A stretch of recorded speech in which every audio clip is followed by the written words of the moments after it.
Well, hello, friends. It's Friday. Happy Friday to you. If you're not getting this on a Friday, I pray your Friday was awesome and the day that you're having is awesome as well. Jeremy here. I just wanted to give you literally not only some things that are very pertinent and things I want you to make sure you're aware of, but I also want to talk very specifically about the season that we're in here at St. Paul's as it relates to stewardship. And I want to spend some time talking a little bit and inviting you into the sermon that will be delivered on Sunday. Really important things. First and foremost, some ways that we are serving and being connected to our neighbors right now. Lots of those are listed in our newsletter. Please check that out. Ways that you can be connected in small groups. I won't go through all of those lists here in this video, but please check that out. Really important things there. One thing that kind of popped up that we said we would help out with is collection of men's clothing, specifically professional men's clothing. It's to help with men that are making the transition back into the workforce, that perhaps have been just in bad situations, whether that's incarceration or experiencing homelessness. Our friends at Interfaith Emergency Services have asked if we could help kind of fill in some gaps there. So if you have some gently used men's clothing that is not getting used at the time and you can donate them, please bring that to us. This will be the last Sunday we are collecting those. And so thank you, thank you, thank you. Don't go buy anything. Okay, we're not asking you to go purchase any of those items. We're looking for gently used that we can donate, all right? Also, trunk or treats around the corner, right? It's not this weekend, but it's next weekend, next Saturday, the 25th. Trunk or treat will happen here on our campus. Hundreds and hundreds of kids and families from around our area will be with us, and we know that you are going to be with us as well. And so thank you. We've got lots of trunks already lined up. If you haven't signed up yet, go to the newsletter, click on the link there by the trunk or treat logo there, and get signed up so that you know all the information. You can come and join us. We need to be ready to rock no later than 5 p.m. People will get here early and will be ready to experience our trunk or treat. So please be in place. Some people will be setting up as early as 3. So I know that we're going to plan to be here before 4 o'clock. My family can get set up. So please come out and have a good time. Not this Saturday, but next Saturday. All right? Also, a heartfelt thank you from the Knight family. So many of you have shown your love and adoration for us over the last several weeks with lots of letters and cards and gifts. It's just so much and it's overwhelming. I just want you to know how grateful we are for the way that you love and care for your clergy family. We feel the love. We know how lucky we are to be here with you in this season. And so please just know that gratitude all around. So thank you, thank you, thank you, thank you. You really do make a difference when you show up for your pastor and love on your pastor and the pastor's family. And so thank you, thank you, thank you. All right. We're in a stewardship season. Many of you know that. We're taking 3 weeks, not shying away from the reality that, it is important and it's central to the life of a disciple to wrestle with what it is we've been entrusted with, right? We've been entrusted with much, with life, with opportunity, with means, with resources. No matter our situation, we've been entrusted with much, even the breath in our lungs, right? All the way to the change in our pockets. It's gift. It's gift. We talked last week about the theological reality that all that we have is a gift from God, right? That it is by God's grace that we have anything, really.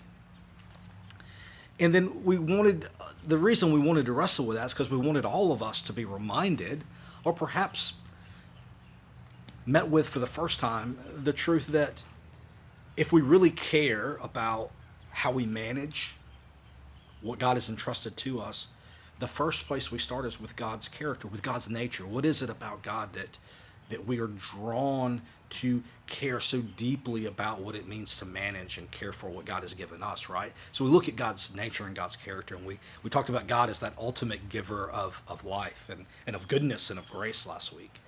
And so we're going to flip the page a little bit this week. Before I talk to you about the sermon, let me just give you some really important things that I want you to be aware of, okay?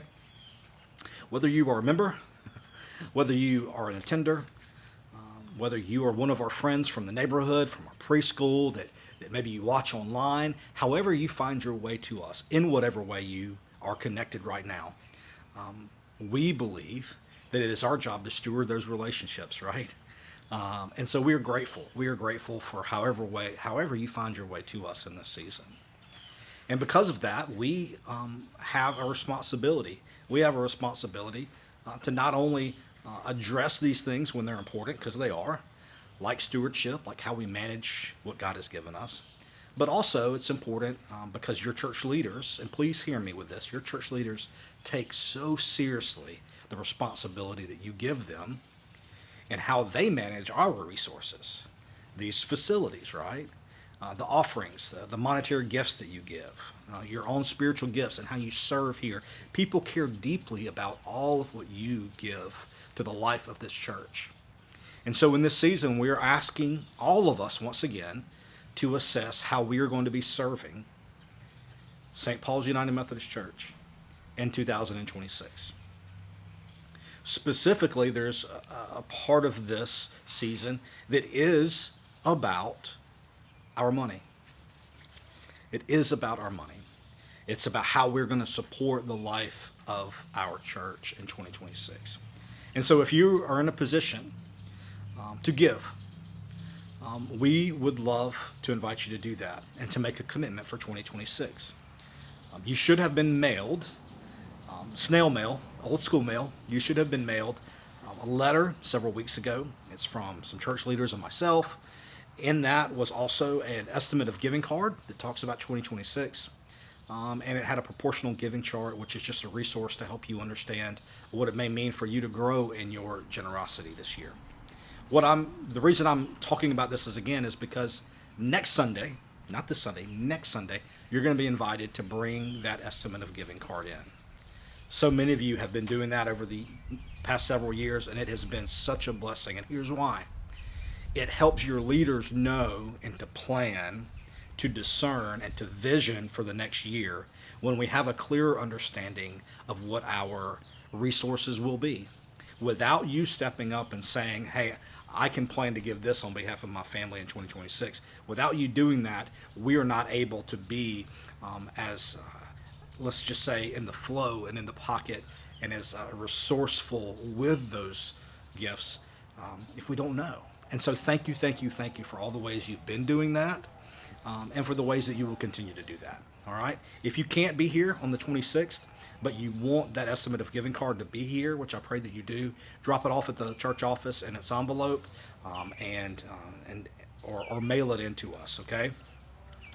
I will say that that information is sensitive information, okay? It does not get shared with a large group of people. Only the people that are inputting that into our financial database and that manage those funds, which is a very, very small group of people, see those. I don't even see those, okay? So please know that. We take that very seriously, and we honor your privacy when it comes to your giving. But we also want you to know that we need you to be faithful in this way, all right? Now for the sermon, I'm glad you hung out with me, and if you're still here, pat yourself on the back. Our sermon this week is an important one. I don't want to go into it too much, but I do want to say a couple things about it. I feel in this very moment, on a Friday afternoon, that it may be one of the most consequential sermons that I've ever given, especially one of the most consequential ones that I will give here and have given here in my last 3+ years. And so it's an important one. I want you to hear what God is stirring in us, right? Not because I believe that I will say it perfectly, but that God is perfect and God will communicate in spite of me. Some very important things that we need to wrestle with as a church as it relates to how God has entrusted things to us and how we in turn bear responsibility to that. And so in preparation, I'm asking if you would take some time to read the following scriptures. Okay, we do this from time to time. I want you to be wrestling and thinking and praying through these scriptures before you come in on Sunday morning. Our primary scripture for the day is Luke 4. Luke 4, 16 through 21. You'll recognize it, many of you. It's when Jesus returns to Nazareth, right at the really beginning of his ministry. He enters into the synagogue, he unrolls the scroll of the prophet Isaiah, and he reads from Isaiah what we know of as chapter 61. He wouldn't know it as chapter 61, of course, but he reads from the prophet Isaiah. I want you to read that one. Of course, that's Luke 4, 16 through 21. And then I would love for you to follow it up with Matthew 25. Matthew 25 specifically, verses 31 through 46. Because those are going to be the foundation of where we're headed on Sunday. important work we're going to do. The Spirit of God is going to meet us and do incredible things. I trust in that. But I want you to be a part of it. I so desperately do. Sunday morning, 10:30 a.m. Please be here. If you can't, check us out online. I want you to be a part of what God is stirring within us in this season, and I pray that it will have ripple effect far into our future. All right? Grace and peace to you all. Have a wonderful, wonderful rest of your weekend. Can't wait to see you very soon.